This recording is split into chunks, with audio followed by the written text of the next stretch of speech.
It's very difficult to track exactly where it came from, but humans have been using it for at least 12,000 years. And it's they valued it extensively, so much so that it became an important trading commodity.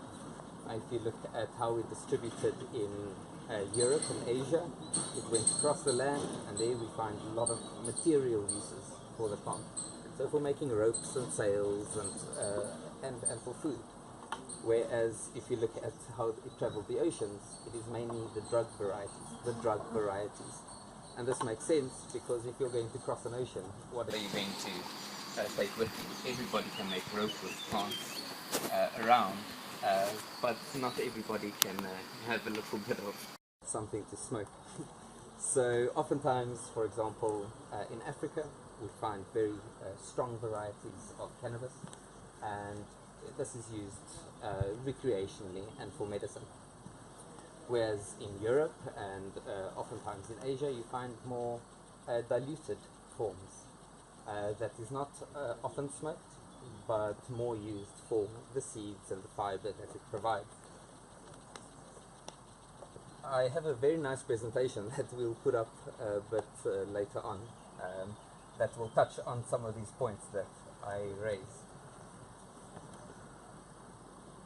I am actually here to talk about hemp for health, so how cannabis can address health issues. But the fact of the matter is that the whole crop can drive health not only for people but for the planet.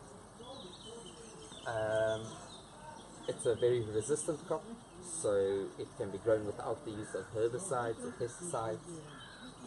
It's very easily organically grown, and it soaks up carbon dioxide. It really is a carbon sponge. It also benefits other crops. So for example, if you plant hemp and you grow wheat afterwards, you'll find that the wheat is actually, you get a higher yield of wheat. Not only that, it improves soil health, so it conditions the soil. In Chernobyl, you guys know about Chernobyl, it's actually been used to soak up radiation, but it can also soak up heavy metals and really clean up the environment. It's also very good for biodiversity.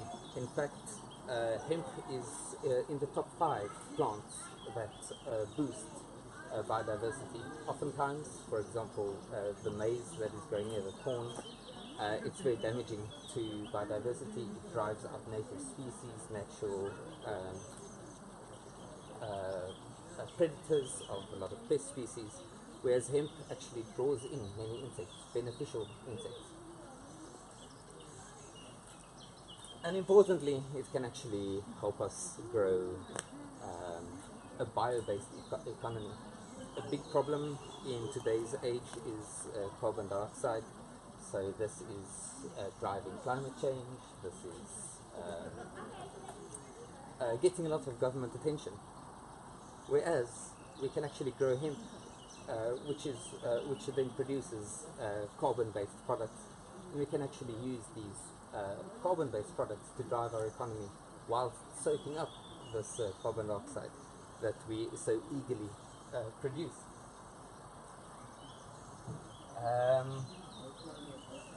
I've got this wonderful slide that just says all the uses of hemp, and it certainly doesn't capture all of it. So the stalk of the plant can be used for making. So there's 2 products that you get from the stalk. This is fiber and wood. The wood is often called shivs.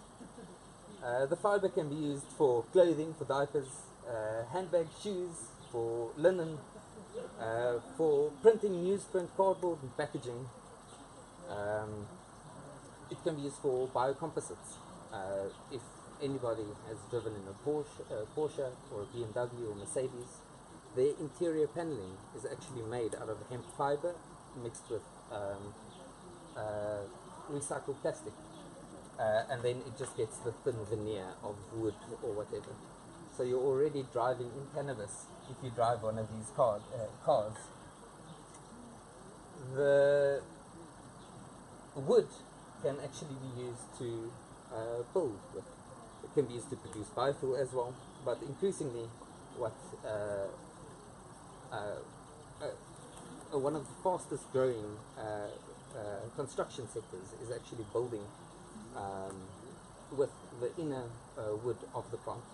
This is called shivs, and it's a very easy recipe. You take the shivs, you mix it with lime, and you create what's called hempcrete. I'm gonna just pass this around. Are you familiar with it? Just pass it around. So I want you guys actually to feel that it's very lightweight. It's pretty strong. This is this ball doesn't have enough lime in,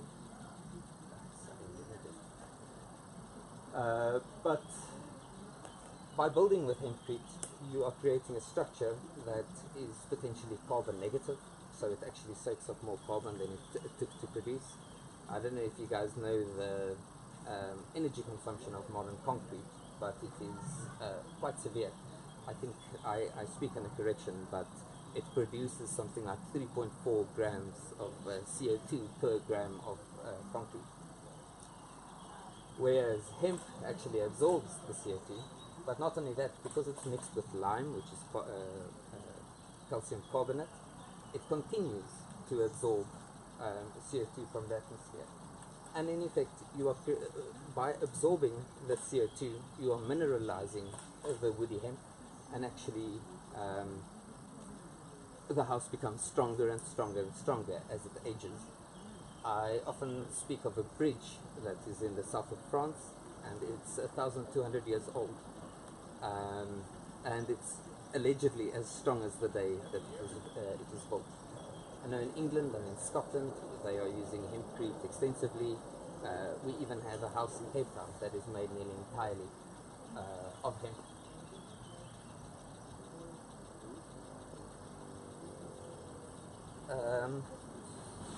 There's other benefits of using hempcrete in construction. It is highly insulating, so it saves on energy costs. It is non-poisonous, whereas concrete or cement is often quite poisonous. It contains dioxins, which is potent carcinogens, cancer-causing agents. It is fireproof. There's a beautiful man, he builds with hempcrete.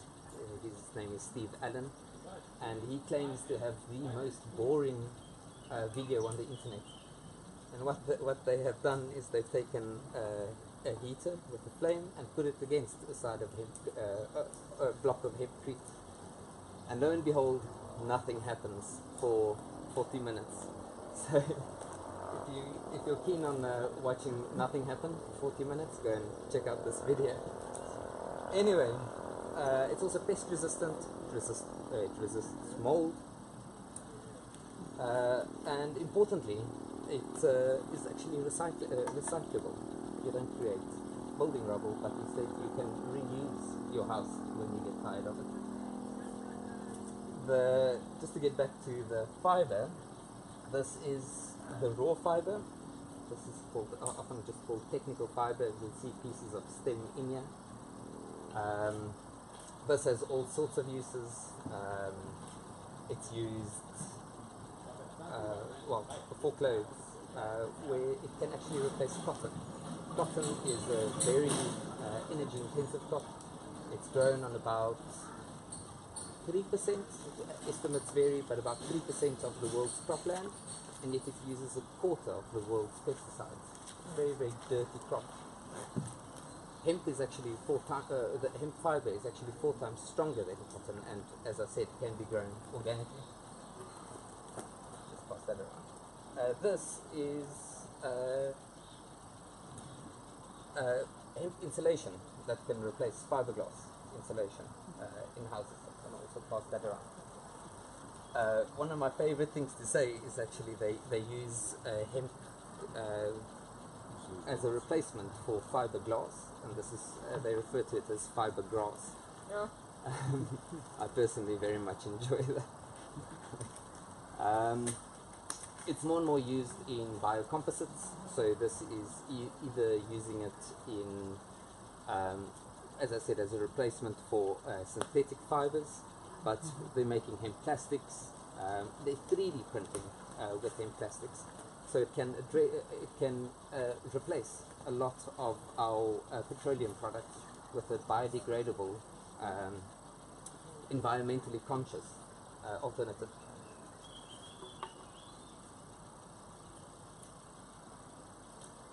Right. Hemp for health. Actually, hemp is one of the most beneficial things you can actually include in your diet. Increasingly, you're finding hemp seeds in all sorts of products. But I'm going to start off with the leaf, which has suddenly become a trend. The leaf in itself is very nutritious. It can easily be added to things like smoothies, stir-fry salads. I'm sure you can think of another few things. It's a good salad green. Many green leafy vegetables are renowned for their health-giving properties. There's two things that are said to actually prevent cancer, and this is folate and vitamin K. So if you're not eating a lot of green vegetables, I suggest that you do start. Hemp leaves are a good way to start with it. It contains a lot of folates, contains iron, calcium, vitamin C, and vitamin K, but it also contains fiber, dietary fiber, both soluble and insoluble, which is very important for gut health. And importantly, it contains a lot of antioxidants. So antioxidants scavenge free radicals. Free radicals complicate a lot of diseases. So the leaves are considered to be anti-inflammatory. They stabilize blood sugar. They are what's called anti-ischemic, which is just a long way of saying that they improve the circulation. And then, of course, they are highly antioxidant. The leaves, many people report that it benefits things like migraines, glaucoma, fibromyalgia, and irritable bowel syndrome. If any of you guys struggle with that, well, you know what to do now. Fibromyalgia is a very interesting disease. Increasingly, it is actually being recognized as a endocannabinoid deficiency. The endocannabinoid system is probably the most important part of all your body's regulatory systems, but I'm going to touch on that just now. The seeds of hemp, I'll pass this around as well, are traditionally known as the food from hemp. As well. This is fedora, if I'm not mistaken. So, hemp seeds are a true superfood. Contains very high levels of digestible protein and, importantly, a lot of essential fatty acids. You guys are welcome to actually taste it. Unfortunately, won't do anything to your brain except make it work better. So it provides great nutrition, but it also has a lot of health-giving properties, which I'll get to in just 1 second. As I said, hemp is a complete protein. It contains all 20 amino acids, including the 8 essential ones, 9 by some people's count. It contains essential fatty acids, both 3 and 6, in the perfect ratio that is needed for the human body. And then, of course, it's very high in both soluble and insoluble fiber, which is, in fact, very, very important to keep regular digestive system, digestion going, rather.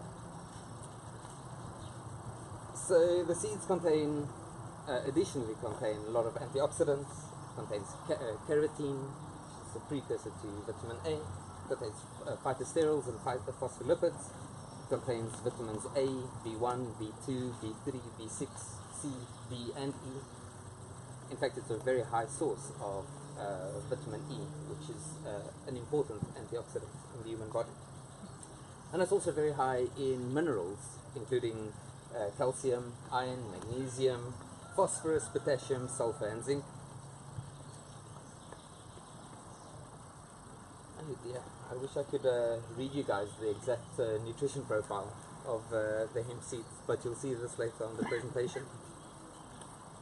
Hemp seeds are eaten in a variety of forms and a variety of products, but generally you either eat the shelled hemp hearts, which is without the husk that you guys are tasting now, hemp oil, which is this good looking stuff, hemp protein powder, which is, well, I'll tell you the benefits of this protein just now, and makes a very suitable alternative to things like soy and whey. And then I often get asked how to make hemp milk. Does anybody know about hemp milk? Anybody drink soy milk or almond milk? I know how to make seed eggs. So I guess it's soaking the seeds and then kind of extract the juice from the seed. Exactly. Well, that's the gist of it basically. Hemp milk is a great alternative to animal milk. Animal milk is obviously a bit weird. I don't know who thought of starting to drink animal milk. It must have been an interesting process going, that looks good what that calf is drinking, but regardless. It's also a much better alternative to soy milk. It's very easy to make. You take 1 cup of even whole seeds, 3 cups of water, maybe a bit of good salt, you can find it, and then you literally just blend everything together.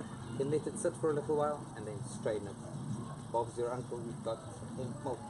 Hemp milk can also be used to make yogurt, for example, or kefir, or even tofu, I've seen, called hefu, which I think they need to come up with a better name. Then the protein. Hemp protein is probably the best protein available.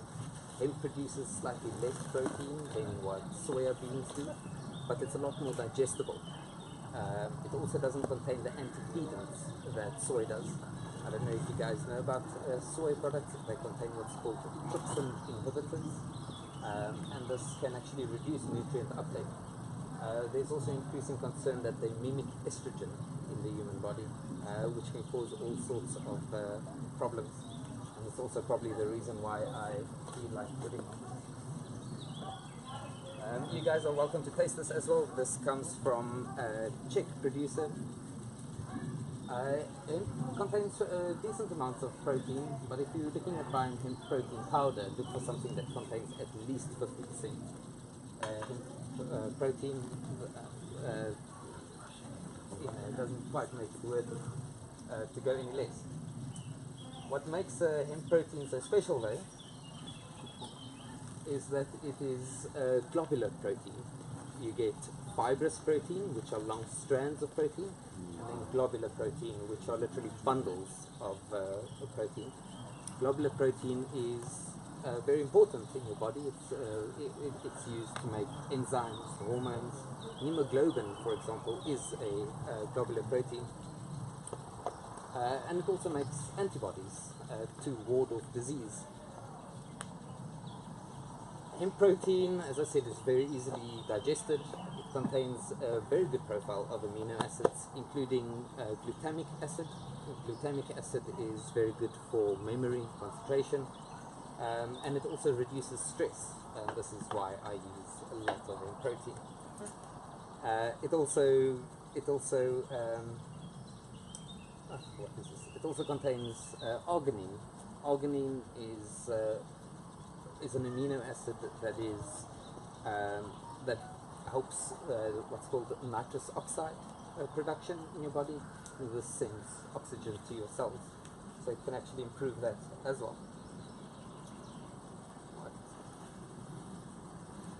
So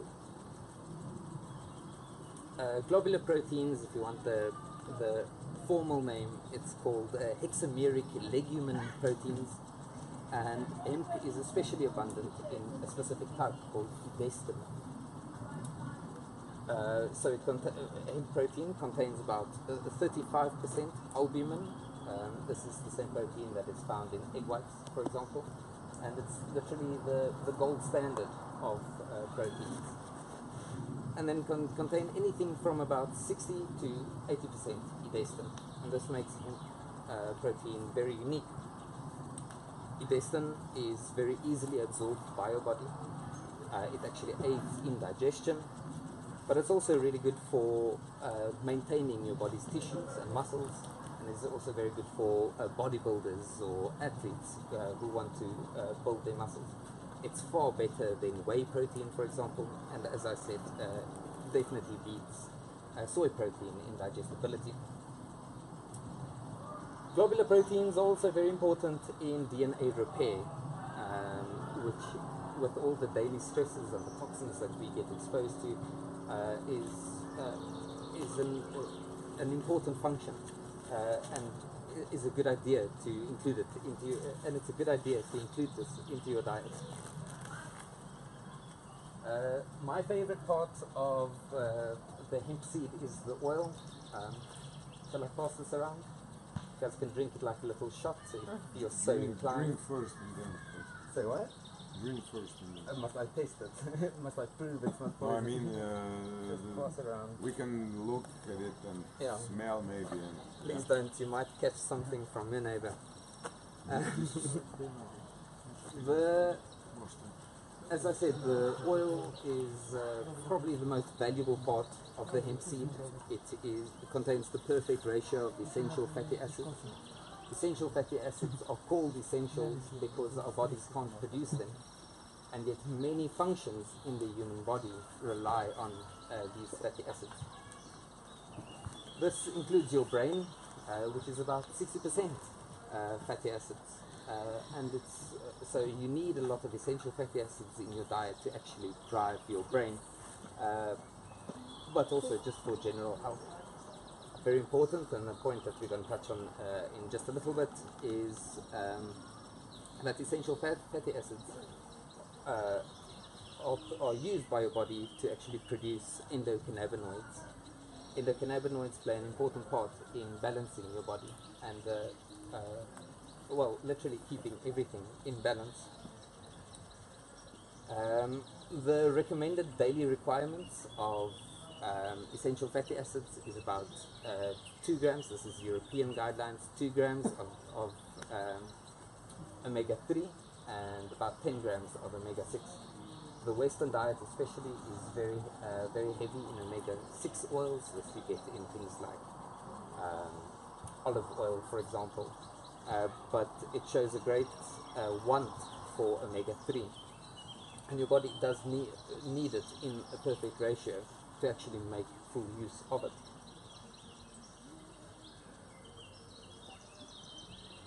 So as I said, essential fatty acids are essential for brain health, but it also leads to healthy skin, for hair, for good eyes, and then oxygen transport in your body. Hemp contains this high levels of a specific omega-3 called GLA. I can give you the long name. It is gamma-linolenic acid, and this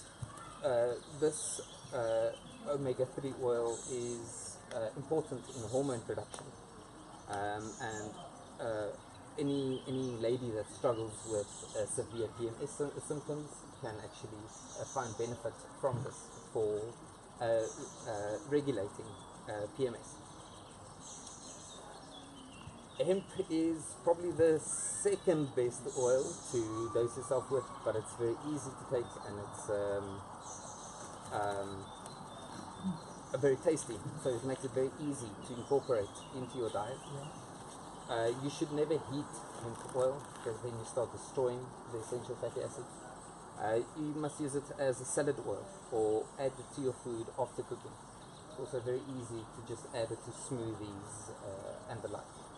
a good dose of hemp oil every day, if you can manage it, is anything from about 15 milliliters to about 30 milliliters.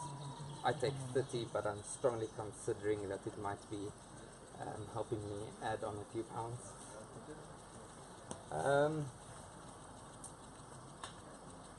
As I mentioned, the brain is about 60% essential fatty acids.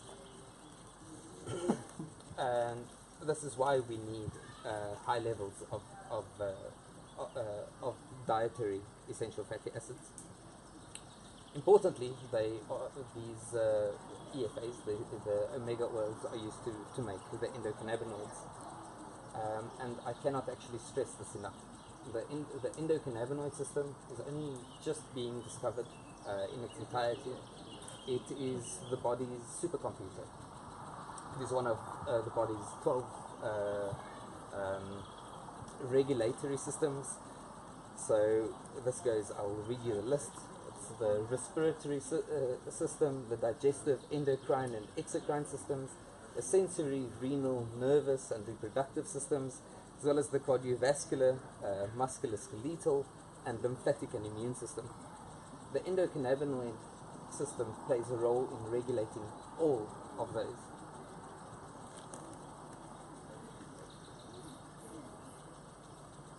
The endocannabinoid system, as I said, is the body's supercomputer, and this is really the way to look at it. People know about the dopamine and serotonin systems, but this is just because they've been discovered earlier on.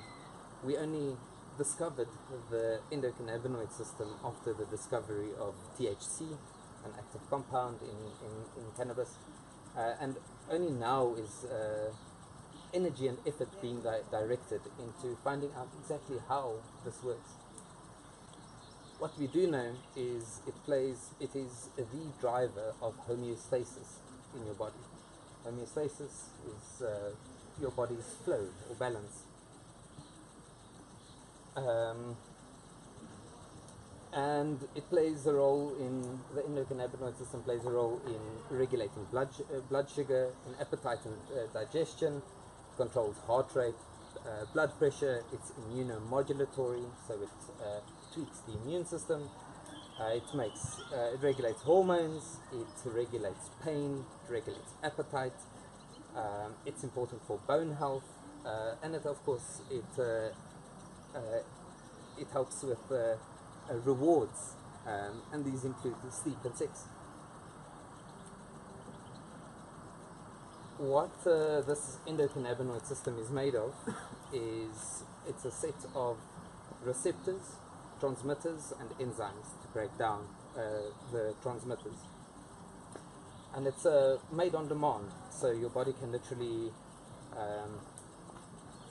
it's driven by neurons, and it is specific endocannabinoids are released as your body requires them. There are two kinds of endocannabinoid receptors. It's called CB1 and CB2,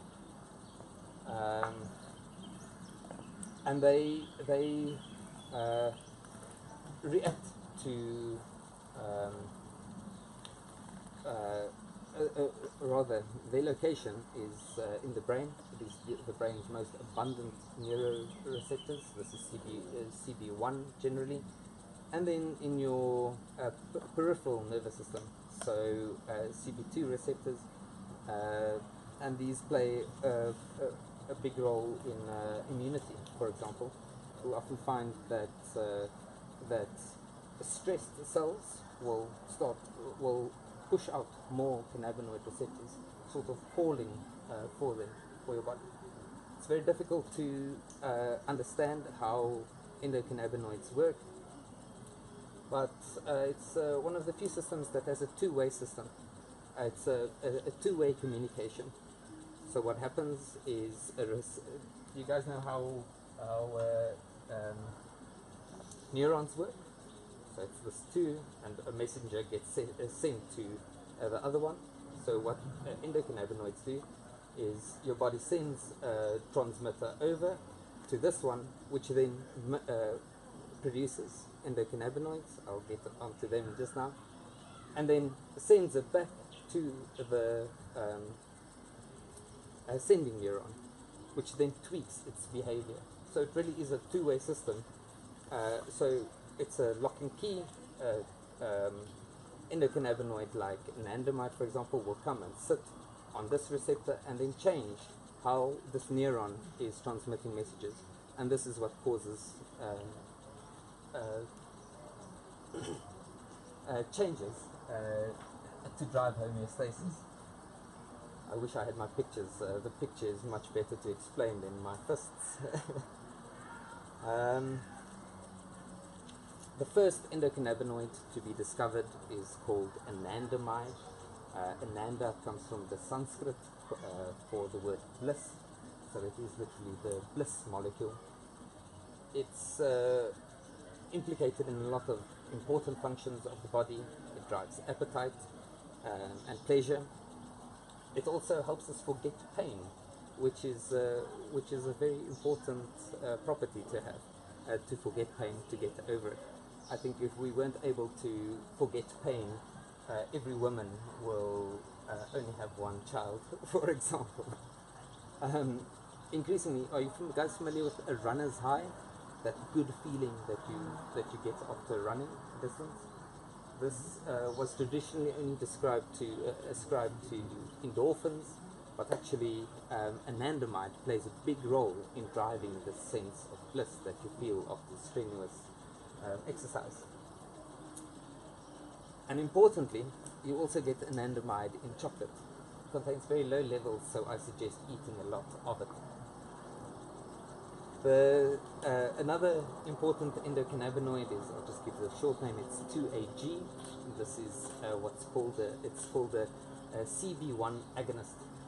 So it plays a big role in tweaking the CB1 receptors, and also plays an important part in appetite and pain, but is very, very important for its for driving immunity, for immunomodulation, either upping or downing it, in fact. And increasingly, 2-AG is implicated in its anti-tumor effect. So this endocannabinoid will play an important part in cancer treatment, really. Why do we respond to cannabis? Well, this is because the plant contains phytocannabinoids. These are compounds termed terpenophenolics. They also come from similar bases as your body's endocannabinoids, from essential fatty acids, and they actually do a better job of plugging into your body's endocannabinoid system than what your body's endocannabinoids do. The phytocannabinoids come from the cannabis flowers mainly, and this is produced in structures called trichomes. Trichomes produce a whole host of phytoactive compounds, and even though these trichomes are concentrated in the flower, it actually you get trichomes over the whole plant. This is why if you juice cannabis leaf, you also get the benefit of cannabinoids. There you'll find it in what's called cannabidolic acid. Regardless, so these are actually the active ingredients in cannabis. There's about 113, I think there's slightly more, that are described in cannabis alone, but you also find them in other plants. There's echinacea, I don't know if you guys know this, that's often taken for immunity against flu. Chocolate, as I mentioned. There's a daisy that grows in my native country called Helichrysum umbraculigerum, but this is increasingly looked at also for its cannabinoid content. The important thing to know about cannabinoids is that it's not a silver bullet. The best way to describe it is as a synergistic shotgun. So they work together to affect your body in different ways. It's very difficult to say exactly how. A lot of science is currently being dedicated to find out which ratios of these cannabinoids work for what. This is also called the entourage effect. The most famous phytocannabinoid is tetrahydrocannabinol. This is called THC. This is the part of the plant that will get you high. THC is found predominantly in drug strains. In hemp, you will find very, very low levels of THC. I think the legal limit for hemp is 0.02. 0.2. Just 0.02. 0.2, yeah. I see. Well, that's already that's much better than 0.02. That's too little, but okay. It really is. Australia has just gone to 1%, for example. But regardless, so the difference between drug-type cannabis and industrial hemp is literally this THC limit. It's completely arbitrary because cannabis is cannabis, and technically you can use Morocco's finest cannabis plants also for building houses or eating the seeds. I probably shouldn't say that, but the truth is the truth. THC is, as I said, this is the most famous compound found. It causes psychoactivity. Many people will say that it is very important to include THC in your dosing. I slightly disagree. I just want to get my property table. Give me 1 second.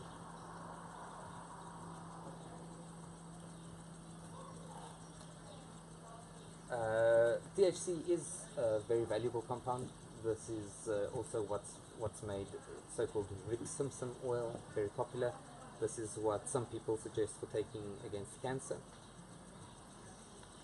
THC is very valuable in pain management, for fighting nausea. A lot of cancer patients that are undergoing chemotherapy find a lot of benefit from THC to actually reduce their nausea and the different other side effects from chemotherapy. And importantly, and this, for example, in my country is quite important, it stimulates appetite. So this is also good for people undergoing chemotherapy, but also for people suffering the wasting of HIV and AIDS. The second cannabinoid, and one that is getting increasing praise for its therapeutic action, is called Cannabidiol Cbd for short. This is a compound that I absolutely adore. It can't get you high, and in fact it reduces the psychoactivity of THC when taken together. This is by far the most therapeutically active cannabinoid in cannabis. It can be used for nearly any condition you can think of. There's good science that supports its role in fighting nausea and vomiting. It's exceptional for, it's very good to take for people suffering from seizures and epilepsy. It is being looked at as a potential treatment for schizophrenia. It's actually an antipsychotic, so helping to normalize brain psychosis. It is a potent anti-inflammatory. This is why increasingly, for example, these MMA fighters will take it to actually increase their decrease their recovery time after fights or taking good beating. It's also very good to take for yoga because it actually centers you, and by that same effect, it is good to take for people suffering from anxiety. And it really, really works. I would have been a nervous wreck by now if I hadn't dosed some earlier. In Israel, some scientists went about breaking rats' legs, I don't know why, and they actually found that dosing with CBD increased bone healing time and made sure that the bones heal faster and better. Those poor rats, someone should sue. It's also very good for regulating blood sugar. My dad had a very difficult to control diabetes, and in fact CBD was one of the few things that could actually keep his blood sugar stable. He still took insulin. It's not a replacement for insulin, but it helps actually just keeping it stable. It's also very good for blood pressure. taking too much CBD, very large doses, will actually make your blood pressure drop quite a bit. This is why I often go to sleep in the middle of the day. I kid, that's bad. And increasingly it's also looked at for its anti-tumor effect. Many cannabinoids are being investigated for its potential in treating or slowing down tumor growth. Robert Melamede, which is a very eccentric American biologist, actually summed up CBD perfectly. He said CBD is the lubricant of life, and it really is the case. You get other cannabinoids, for example THCV, tetrahydrocannabivarin. This is abundant in South African cannabis strains. This will actually suppress hunger, so it's good if you want to lose a few pounds. But it's also being looked at for muscle spasms and for epilepsy sufferers. The same goes for its analog called CBDV, cannabivarin. You get CBC, cannabichromine. This is good for pain relief, once again, good for inflammation. And CBG, cannabigerol, which they found is, for example, very active against bacteria growth, even what's called methicillin-resistant Staphylococcus aureus. Some people just call it MRSA. This is a strain of Staphylococcus aureus that is impervious to many modern antibiotics, and this is becoming an increasingly big problem in hospitals, for example, where they cannot treat it with standard antibiotics. CBG shows potent activity against this bacteria. It also helps promote bone growth, it's antifungal, and also, once again, it has these anti-tumor properties.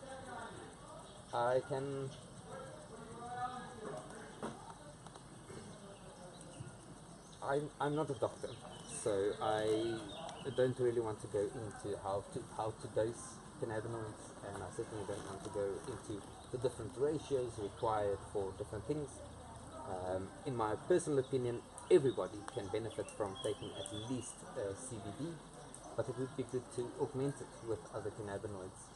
Fortunately, natural extracts normally contain a complement of different cannabinoids, so supplementing with the hemp extracts will already buffer you against many diseases and life stresses, of course. There's a few CBD oils here. This is a local extract made by this fine gentleman. It looks like a very good quality, and by the way he described the process it was made with, I'd honestly suggest this, even just for general health.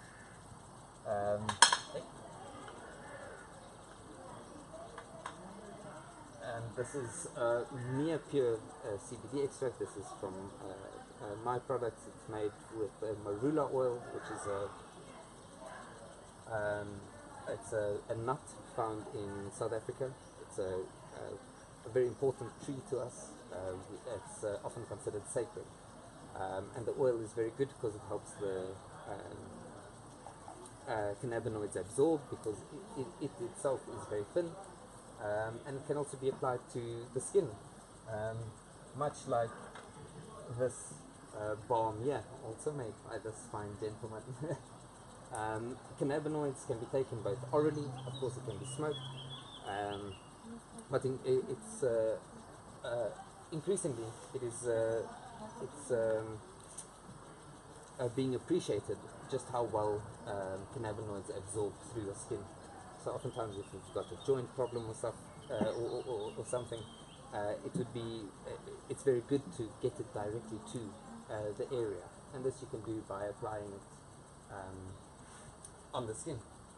I wouldn't actually mind just passing this around. This is a a lotion that we make with the CBD extract. It contains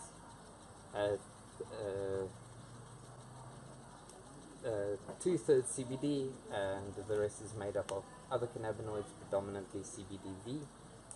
And this is literally meant for applying to the skin. It has a host of other ingredients, and this is all meant to benefit the skin, but also it's mixed with ginger, which helps drive down inflammation. So we originally developed this for people with joint problems and muscle problems, but as I was telling him earlier on, it's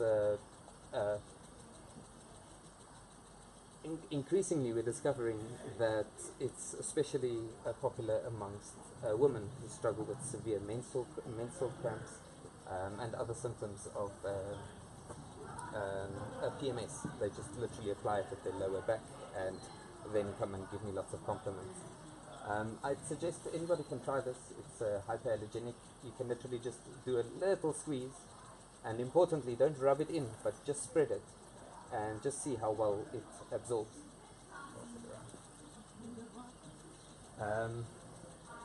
This makes use of nanotechnology. It is what's called a nanosome, and a nanosome works like a Trojan horse. So it basically covers, you make a lipid bilayer out of essential fatty acids, and inside you put the cannabinoids. So what happens is your body just recognizes this lipid layer as a good energy source. So your body just calls this in. It loves absorbing this, and then you get simultaneously the cannabinoids being delivered, which results in an increased bioactivity of the cannabinoids. Please smell it.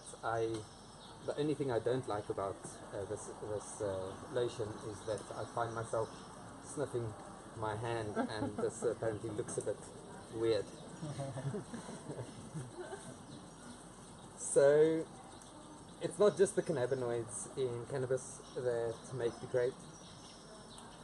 Once again, increasing attention is being paid to the terpenes that it contains.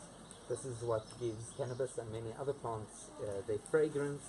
It's volatile molecules produced by plants to often to keep away insects or to call them. And they also play an important role on the effect of cannabis. There's about 100 that has been discovered in cannabis so far, and increasingly it's being appreciated that these also they also have complementary effects, so they work into the synergy of cannabis. I'm going to name three, some of the most common ones. This is pinene. Think of pine trees. That smell is mainly from pinene. This serves as a bronchodilator, so it opens up the chest. It's also a very good antibiotic, and it helps memory recall. There's myrcene. Now, cannabis indica has a lot of myrcene in it. This is the same compound that gives that you find in hops, mangoes, and cloves as a spice. That's a great idea. This is why I look so young. I mean, I'm 72 and I feel great. So, myrcene is often attributed, so they say cannabis indica strains make you a bit tired. They say this is because of myrcene. It is highly sedative, so it helps you relax. But it's also pain relieving, so it plays an important part in reducing pain. And then there's caryophyllene. Caryophyllene is actually one of my favorite terpenes, because not only this is the same terpene that gives that you find in black pepper.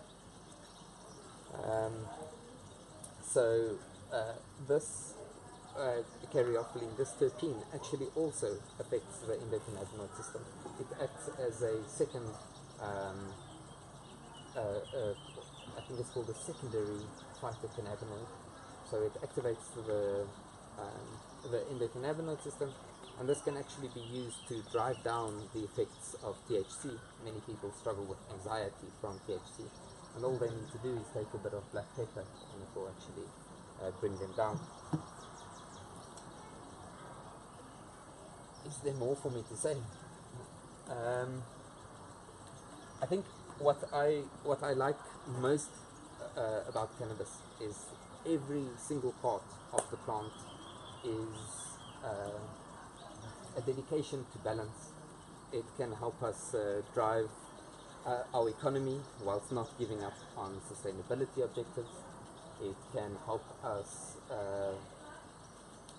balance our bodies by taking good food, and also it provides medicine that whose sole aim is to actually drive balance in our bodies, which I personally think is an increasingly important part of modern life, which has been thrown completely out of balance. I personally think that this plant is going to be the face of the 21st century, and it will certainly change it for the better. Thank you. Are there any questions? I'm glad to answer questions. Yes. Can this be used for like a facial? It can. The ginger in there is a little bit. It's hot, so you might want to test it out first. But nobody's ever given any negative feedback from using it as a face cream.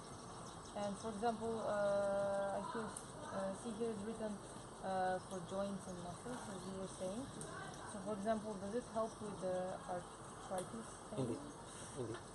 This is one of the main reasons why we developed that. So it's good for arthritis. A lot of people use it who've had back operations, people with gout, and then sporty people that have either hurt a muscle or want to increase their recovery time.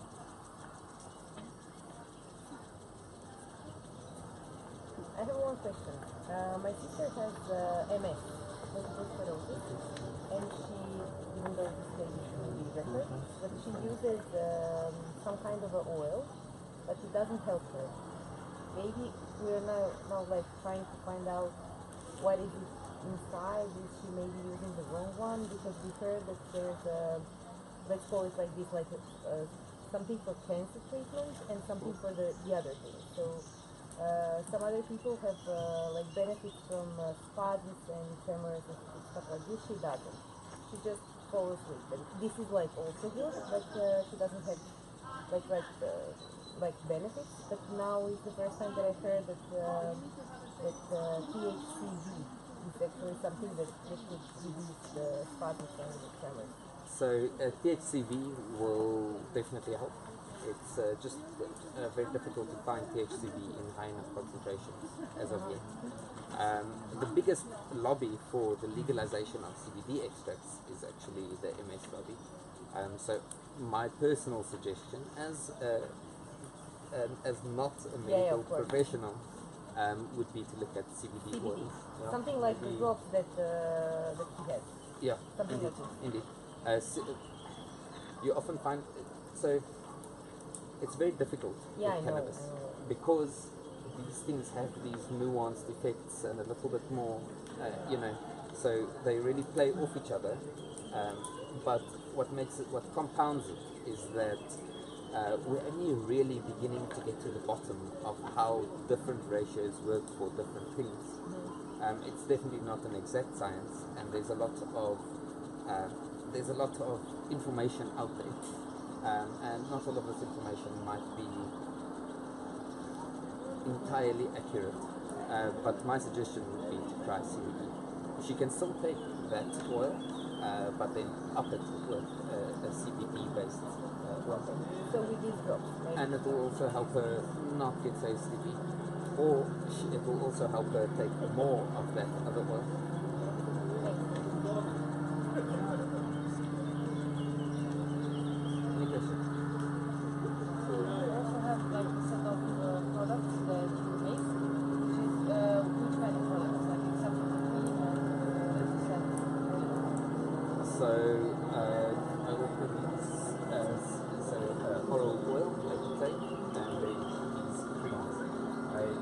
two of these. One is a skin spray that you can just spray on, and then this lotion. I only have this lotion here, unfortunately. And then in the very near future, in the next month or so, we'll be doing some capsules as well. That you can just easily take. I started making CBD oils purely because people kept on asking me where to get these things, and a lot of the oils that were available weren't of very good quality. So I thought, okay, well, let's do this.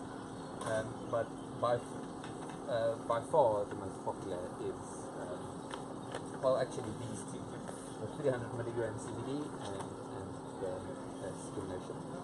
Increasingly people are preferring this over even just taking it orally, although we normally recommend a combination. It's good to fight something from both sides, inside and out. Just in case, exactly. Any other questions? Hemp building? No one wants to build with hempcrete? I want to suggest to Big Berry that the next houses that they build should be out of hempcrete. Anything? We'll ask later. Thank you so much, guys. Thank you.